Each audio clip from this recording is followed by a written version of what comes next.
sharply, as if to test the narrator's nerves. Webster's frown deepened. "No. But I had cigarettes and matches with me.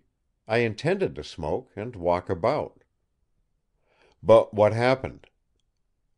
"It was so much darker than I had thought that I groped along with my feet, much as Judge Wilton did. I was making my way toward the front veranda.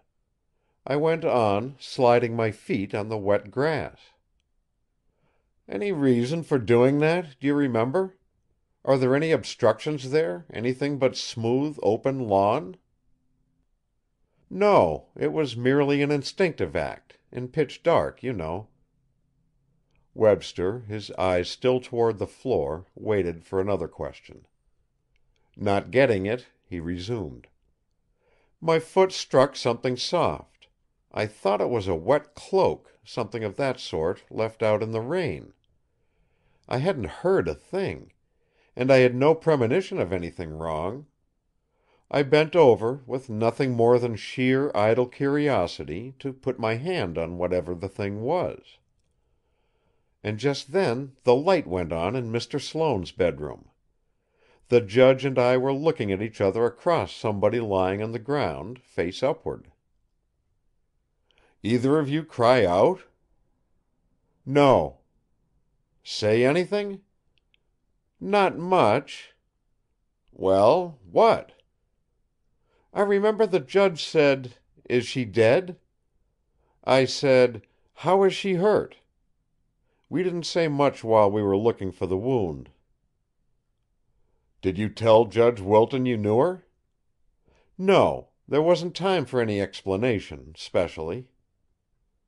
"But you do know her?" "I told you that, sir, outside, just now." "All right. Who is she?" Hastings put that query carelessly, in a way which might have meant that he had heard the most important part of the young lawyer's story.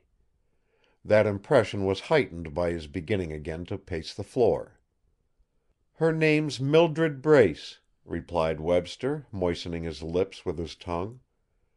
"She was my stenographer for 8 months."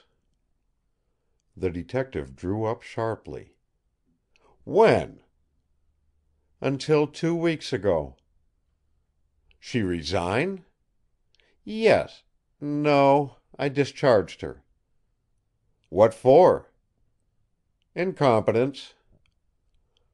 "I don't understand that exactly.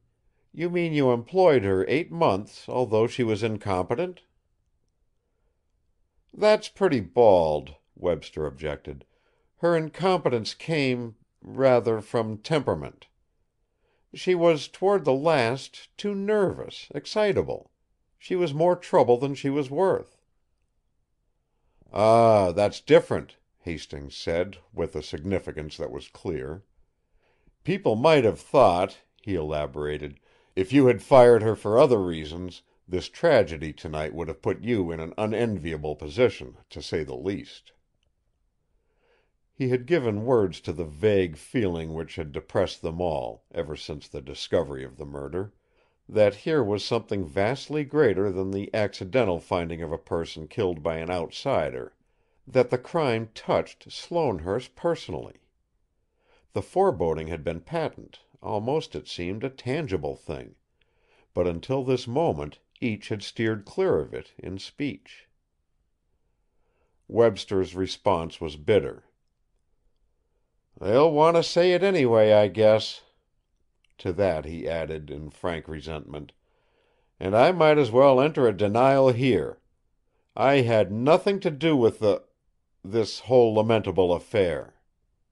The silence in which he and Hastings regarded each other was broken by Arthur Sloane's querulous words.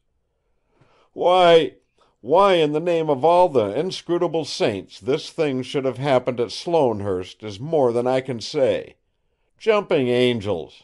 Now let me tell you what I—" He stopped, hearing light footfalls coming down the hall.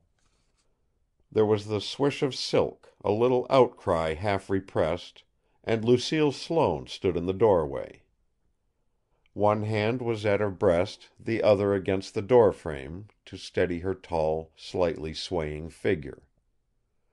Her hair, a pyramid on her head, as if the black, heavy masses of it had been done by hurrying fingers, gave to her unusual beauty now an added suggestion of dignity. Profoundly moved as she was, there was nothing of the distracted or the inadequate about her. Hastings, who had admired her earlier in the evening, saw that her poise was far from overthrown. It seemed to him that she even had considered how to wear with extraordinary effect the brilliant, vari-colored kimono draped about her. The only criticism of her possible was that perhaps she seemed a trifle too imperious, but for his part he liked that.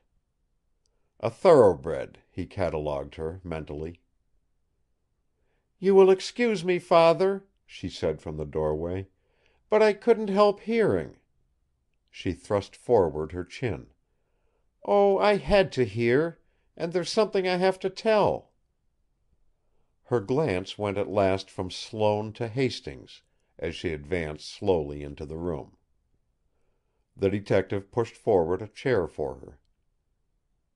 "That's fine, Miss Sloane," he assured her. "I'm sure you're going to help us." "It isn't much," she qualified, "but I think it's important." Still she looked at neither Berne Webster nor Judge Wilton.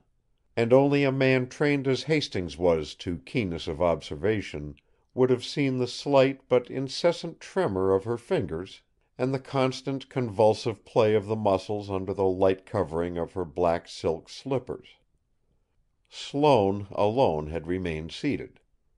She was looking up to Hastings, who stood several feet in front of Webster and the judge. "I had gone to sleep," she said, her voice low, but musical and clear. "I waked up when I heard Father moving about. His room is directly under mine, and now that Aunt Lucy is away, I'm always more or less anxious about him. And I knew he had got quiet earlier, gone to sleep. It wasn't like him to be awake again so soon. I sprang out of bed, really very quickly. I listened for a few seconds, but there was no further sound in Father's room. The night was unusually quiet. There wasn't a sound, at first. Then I heard something. It was like somebody running very fast, outside on the grass." She paused. Hastings was struck by her air of alertness, or of prepared waiting, of readiness for questions.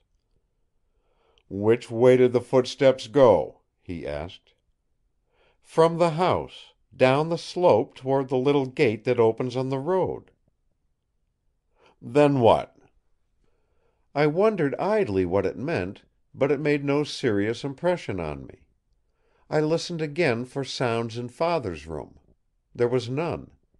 Struck again by the heavy silence, it was almost oppressive coming after the rain, I went to the window.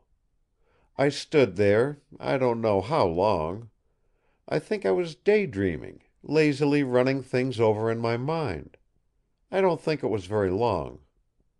And then Father turned on the light in his room." She made a quick gesture with her left hand, wonderfully expressive of shock. "I never shall forget that. The long, narrow panel of light reached out into the dark like an ugly yellow arm, reached out just far enough to touch and lay hold of the picture there in the grass. A woman lying on the drenched ground, her face up, and bending over her, Judge Wilton and Mr. Webster. I knew she'd been hurt dreadfully. Her feet were drawn up, her knees high, and I could see the looks of horror on the men's faces." She paused, giving all her strength to the effort to retain her self-control before the assailing memory of what she had seen. "That was all, Miss Sloane?" the detective prompted, in a kindly tone. "Yes, quite," she said. "But I'd heard what he was saying to you, and the judge's description of what they'd seen, and I thought you would like to know of the footsteps I'd heard. Because they were the murderers. They must have been. I knew it was important, most